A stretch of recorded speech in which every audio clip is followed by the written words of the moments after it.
Hey, salutations, c'est Mangavi. Aujourd'hui on se retrouve pour parler de Magi, The Labyrinth of Magic, comme je vous l'avais annoncé la dernière fois. Aladdin est un jeune garçon étrange qui ne se sépare jamais de sa flûte. En effet, elle abrite Hugo, un géant à la force surpuissante. Aladdin va faire la connaissance d'Ali Baba, qui voit en cette flûte magique un rapide chemin vers la gloire et la fortune. Les deux compagnons partent donc explorer ces mystérieux labyrinthes qui attirent les aventuriers de tous les pays. Magi est donc un neketsu shonen dans la lignée de ses prédécesseurs tels que par exemple Dragon Ball ou bien One Piece. Le monde est en constante évolution. Les personnages évoluent également avec le monde et on y retrouve des valeurs transmises telles que l'amitié. Les personnages vont devoir évoluer physiquement et mentalement de manière à parvenir à leur objectif final. L'univers de Magi a été influencé par les contes orientaux tels que par exemple les contes de Mille et une nuits. Petit à petit, l'auteur s'inspire de diverses civilisations antiques, dont l'Empire Ko. Le monde dans lequel on va se trouver est riche. Au fur et à mesure, il se complexifie et s'étend de manière cohérente. Chaque personnage a sa propre vision du monde. Certains le voient unifié et d'autres non, ce qui va donc nous amener à des conflits. Par ailleurs, dans ce petit monde plein d'idéaux, il n'y a pas que des êtres humains.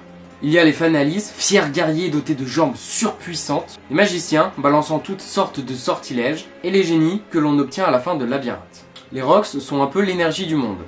Les Magi, le titre du manga, en sont nés et sont là pour préserver un certain équilibre dans le monde. Pour moi, Magi est l'un des meilleurs shonen actuels. Il n'est pas assez mis en avant par rapport à ses nombreuses qualités. Le dessin est original, beau et nous sort un peu des shonen classiques. Personnellement, j'ai une petite théorie concernant Magi. Cette petite partie de vidéo va concerner ceux qui connaissent déjà Magi. Dans l'univers oriental, un djinn ou un génie octroie 3 vœux à son hôte.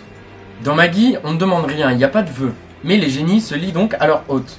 Et pour moi, ces vœux sont retransmis sous forme de stades. Le premier étant que le génie accorde à l'âme de son hôte une petite parcelle de magie. Le second stade serait que l'hôte fusionne avec le génie, ce qui change son apparence et augmente ses capacités magiques. Et le troisième stade, il est encore inconnu, ce qui montre bien que ce n'est qu'une supposition. Personnellement, si vous n'avez aucune idée de ce qu'est Magi, je vous le conseille vivement. Nous sommes, il me semble, à 30 tomes au Japon. Le tome 24 est sorti il y a peu de temps en France, et nous sommes au Japon au dernier arc de Magi. L'histoire va donc s'achever bientôt.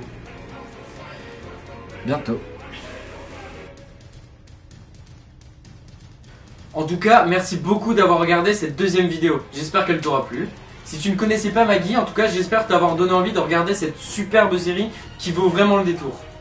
N'hésite pas à mettre un joli pouce bleu, à liker la vidéo, à la partager et à rejoindre la page Facebook qui se trouve dans la description. Ah, et en ce qui concerne la prochaine vidéo, ce sera pas Magi, puisque je viens de le faire. Je vous parlerai d'Alchimia. Pour le moment, il n'y a que le tome 1, mais j'ai quand même hâte de vous le faire découvrir. Je vous dis donc à bientôt et bisous sur vos petites fesses.